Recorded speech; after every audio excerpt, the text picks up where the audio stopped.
Hey, FlimsyLunchTray here, and welcome to a Monday video here in World of Warships, where I'm going to be giving you two battles in ranked.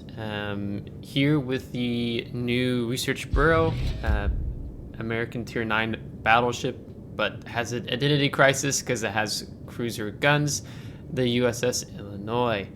So the first game is going to, let me back up here. I made a YouTube community post on my channel where I noticed that there kind of was several things that stood out to me with the Illinois. And two of those things, I think if I said both of them in it, is the play style of being able to kite away from an enemy push. So let's say you have, enemy flank, a team is pushing, maybe there's only one or two ships, and they're pushing the flank. Illinois does a decent job kiting away. Now, where Illinois will struggle is if you start kiting too late and then like the entirety of the enemy team is pushing that flank, and there's DDs that are keeping the distance and you can't disengage, you're gonna die. Illinois, I think her biggest weakness is that she doesn't do well in prolonged fights in terms of her survivability.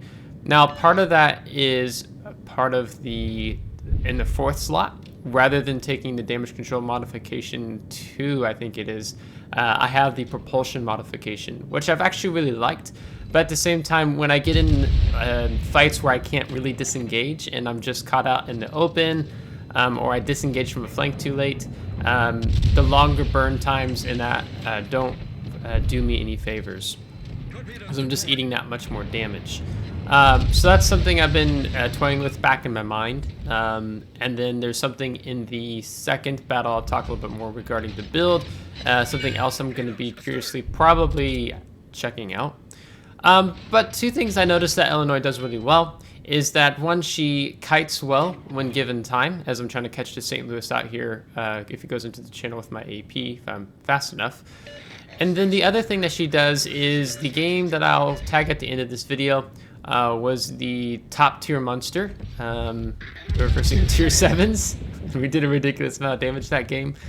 And playing it similar to how I personally would with something like a Des Moines or Salem.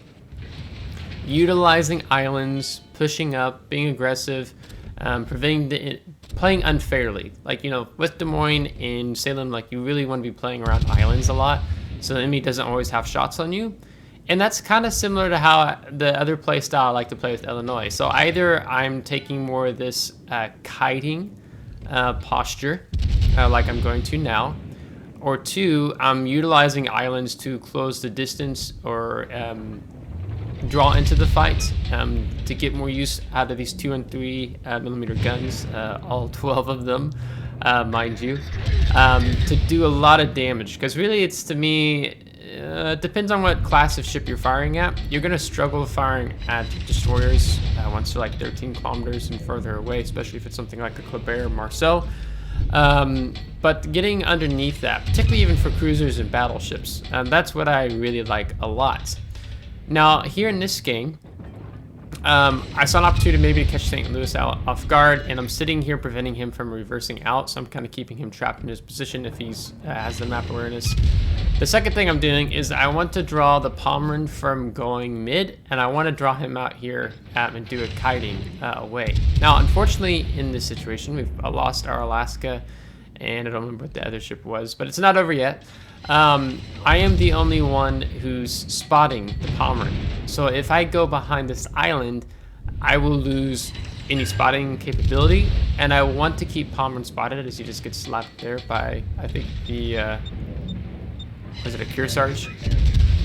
But I need to keep him spotted and have this prolonged gunfight with him. And it's actually very helpful that my teammate got a shot in there on his broadside, because I need it.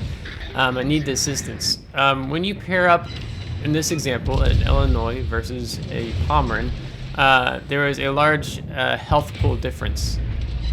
Looks like with the max health pool from Pomeran is 81,900, and I'm 68,100.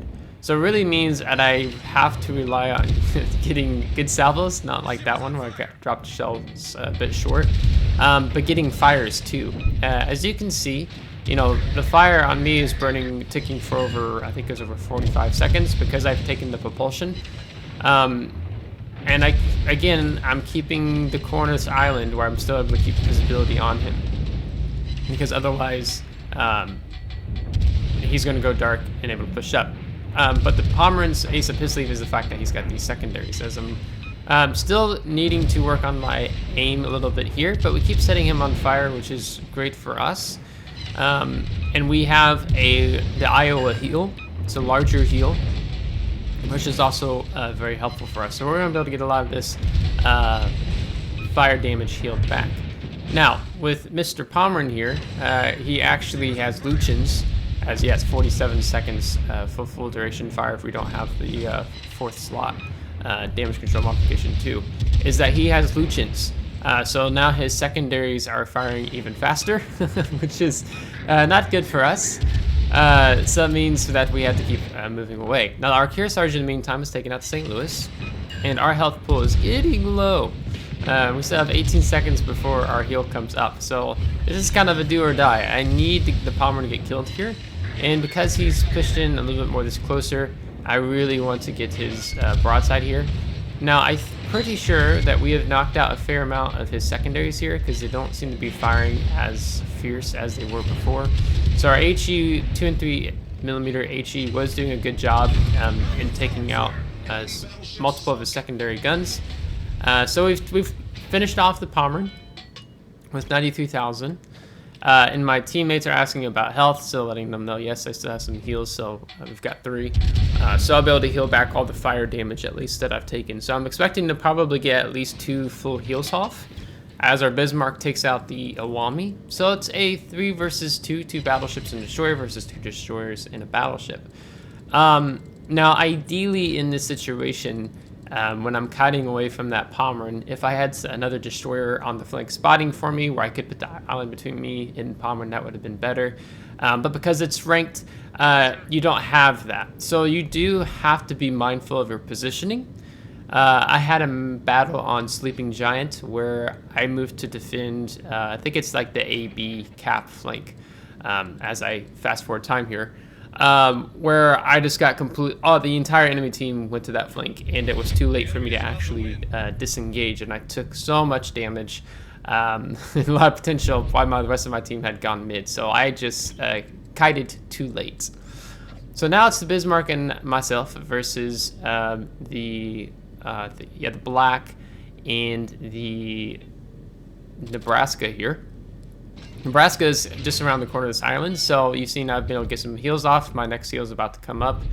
And the Nebraska is like, where's the Illinois? And he spots me coming right around the corner here. So I've encouraging the Bismarck to just hold off because I have something to bring to the show.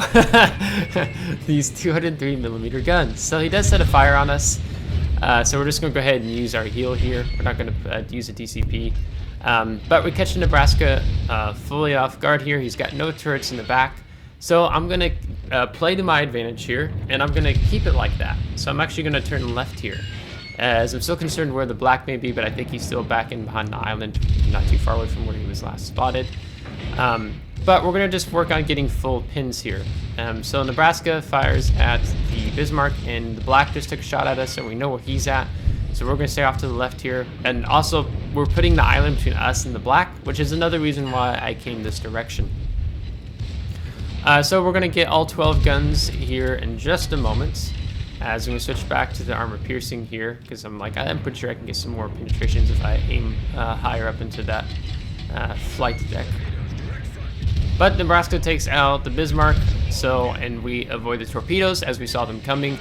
Whenever you can put islands between yourself and an enemy team, it tends to favor you quite well with Illinois overall. Especially when you know something like a destroyer, which like that, I just if I was the Black, I would have dumped torps just like that. But for us, we were smart enough to we're keeping Nebraska from shooting us at all, since he has no guns in the rear, all in the front. And we put the island between us and the Black. So now he's dumped his torpedoes. So he's harmless unless he's got a very fast torpedo reload. So now I'm going to use a depth charge airstrike, and we're going to fish for him. So we're going to see where he's at. He's either off to the right or to the left as we zoom back out here. And we have the high explosive loaded to go. So that's important because it's a destroyer. There's no need to have the AP going. I didn't see any AA shell tracers, so I'm like, well, he's probably somewhere around here. And that's when we get detected. He's right there sitting broadside to us. So, yeah, with the Moin guns, yeah, there's nothing much he's going to be able to do in that situation. So, extremely satisfied. Seems always timely when they give you those surveys from Wargaming. So this is just going to be a brief post-battle results. 152,000 damage, 3 destroyed, 2 solo caps, 262 shells with 2,189 base XP. So going to definitely compliment the Bismarck and the Lightning for what they did here, as well as that Kearsarge for helping me out. But we report those two just because they died pretty quick. So we see 111,000 damage, and we did decent with credits because premium ship. Now, this is Sleeping Giant. This is going to illustrate the other playstyle, and this is actually the playstyle I like the best with Illinois. And that's being aggressive and pushing up, utilizing his islands. I mean, I have 1, 2, 3, 4, 5, 6, 7, 8 islands right here that I'm able to use alone. Now we're going to get briefly spotted here, probably just in a moment until I get this next island up on my left here. But we get to be cheeky. We get to take some shots as these Iwami, you got the Riga, you got the Schroeder back there, are coming out here. Now the Iwami instantly DCP'd our first fire. So I'm trying to set a permanent fire on him to increase my damage all the more. And we do indeed get the fire, and we pick up the increased health pool buff. So now we're 71,550. Then we're going to switch to AP because the Schroeder is pushing out like this. We're still taking our time here. Iwami's taking another salvo at us. He's not very happy with us setting him on permanent fire again. So, and now we're going to use our propulsion, and we're going to push out. And I think that's kind of why I lean towards liking propulsion a bit more for these, what I would refer to as island hopping situations here. We have the island between us and the Illinois, the island between us and Riga, the Schroeder, the Iwami. So now I can pick this fight with the Illinois, because I'm pretty sure he probably wants to go in for the ram against our Palmer. But this close, we are able to punch through the Iowa Citadel. The Iowa Citadel is above waterline, unlike the Illinois. When I showed you a couple videos ago when I did the highlight extended cut, the Citadel is actually beneath waterline for Illinois. So it's very hard to Citadel Illinois. You're much more likely to get just the full pins, you know, eating these 15, 20, maybe even 25k salvo, depending on what battleship, for example, would be firing upon you. So now we move up. We have the Riga. He's a little bit bow in towards us, and I'm hoping that perhaps he wants to go broadside. You can definitely clap a Riga that's broadside to you. I did a 28k salvo to once who came out broadside. And we're calling out the Schroeder, wondering, is he actually going to be aggressive and push out here on our Palmer? It looks like he's thinking about it, so we're just going to wait here for a moment. I'm going to go ahead and preemptively use a heal, because I know once the fight comes, if I start pushing out into mid, then I'm going to probably want that additional repair party. So here's our Riga. He's actually wise. He's staying angled in, pushing in. But he's probably, in the moment, going to be showing too much side to our friendlies off to my right, the Kronstadt. And then I can't tell what the other battle, the Duncan, I think is what it is. So we're taking our time. Schroeder's not having any of it. Switching to the AP. And I'm like, can we get over the island? Yes, we can get over the island just enough. And we get our Citadel. And we already picked up a high caliber. So we're going to push up here. Our Palmer's going to probably push back up as the Iwami's gone wide. We're going to switch to the high explosive and dealing with the black. And we're on hydroacoustic search, so they know we're here. I'm suspecting the black's probably going to want to dump some torpedoes down the channel. I think our Kronstadt used radar, which is great. And so we want to highlight the black here. He's turning, he's showing an awful lot of side, and that's just telling me that he's fired torpedoes on us. Otherwise, that would have been a very dumb move to make. So he's smoking up, he's going to turn away because the Kronstadt radar, I think, doesn't actually last too long. But We're going to keep taking as many shots as we can. And we've already made the decision that we're going to put this island between us and the black. So if he's fired any torpedoes, we should be able to avoid them. Now he's low, but we're still going to take the shot. Gets us the kill with 3 penetrations. So now we utilize the island, and we're going to let these torpedoes harmlessly pass us by. Although I realized I was getting a little too excited in my reversing, utilizing our propulsion. So the one torpedo does end up kind of coming close. So it's important to not play too relaxed when you're playing in these types of positions. So we're going to reverse now and then get a little more away from the island. And I'm curious to see if the Schroeder is actually pushing up. And looking at the AA, it doesn't appear so. It seems like he's still out around the corner of the island. So Palmer's going for it. So if our Palmer's going to go for it, he's going to be the tank who's probably going to take a lot of damage for us in pushing out. So we're going to do what we can to support him. Although I have to be mindful in utilizing rudder to navigate the channel and not just simply ram into the island in front of me. So I'm not going to be able to angle in as well as the Palmer is once I break the corner of the island here.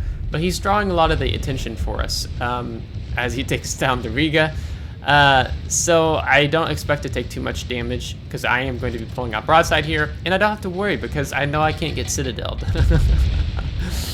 But unfortunately, we just shoot the island there. I thought maybe we could get our front turrets off. So now we're going to focus on the Jean Bar. Now at this point, we've had a little bit of damage on just about everyone at this point in time, which is actually pretty good in our case. So we're going to focus the Iwami. He's almost dead, and now I get to use the additional health repair party because I went ahead and preemptively used the one earlier. So sometimes even though you don't get a full repair party off, it's just good to use it so then you have the next one for when you do need it. So we're going to focus the Jean Bar. He has to stay actually pretty angled to use his front turrets since he has no rear turrets, but he has a lot of secondaries on the back. And we pick up Confederate in a ranked battle, which means with Halsey, we're going to even have a faster reload time. So I'm going to look at the bottom here. Looks like 5.9 is where we're at roughly because of the amount of health we have. So really good stuff here. And the other build that I'm considering is actually running Fearless Brawler. One of the 4-point skills if you get a ship within a secondary range of your ship. So with Illinois, particularly in ranked, you're often finding a lot of these close quarters engagements. So I think you can actually get some really good use out of the Fearless Brawler 4-point skill. But then you have to talk about, well, are you giving up and taking that? And so I think I'm going to play around with that because you get a 10% reload time reduction to your main battery. Schroeder is really hard to citadel with his armor scheme, so I wasn't too surprised that we didn't get any citadels there. So we moved up to rank 3, 184,000 damage, 2 destroyed Confederate high caliber with some citadels there. I think 1 on the Riga and then 2 on the enemy Iowa. So all in all, a pretty nice match there. And we still had a lot of health to use, and I felt like there was still a lot of damage we could still do, but it's ranked. Yeah, there's only so many enemy ships. So 2,149 base XP with our Parman also doing really well. He played it really good and utilizing what he is all about and taking on those engagements. So we were able to back him up and do some nice plays with him there. We only took 46,000 damage in this game. Fires, we did 34,000 damage, and we got 19 secondary hits for 2,600 damage. So this isn't a secondary spec ship, nor does it have amazing secondary, something like Georgia, Ohio, Massachusetts. So don't expect to take a secondary build and then just be like, whoa, like this is amazing type of thing. So that's going to wrap up this ranked highlight, kind of featuring 2 play styles that I really like playing with Illinois in ranked, and I would also on randoms. I think it would work out decently well. But Illinois is not to be trifled with, especially cruisers or destroyers who just get caught off guard with 12 HE 2 and 3 millimeter guns, Des Moines guns. So these are Des Moines gun folks. If you're in a cruiser, don't show it broadside because you will get wrecked very quickly. So with all that being said, if you liked today's video, give it a thumbs up. If you didn't, give it a thumbs down. Subscribe if you do want to see more. If you're subscribed, thanks so much. We appreciate it. And we will catch you next time. Take care.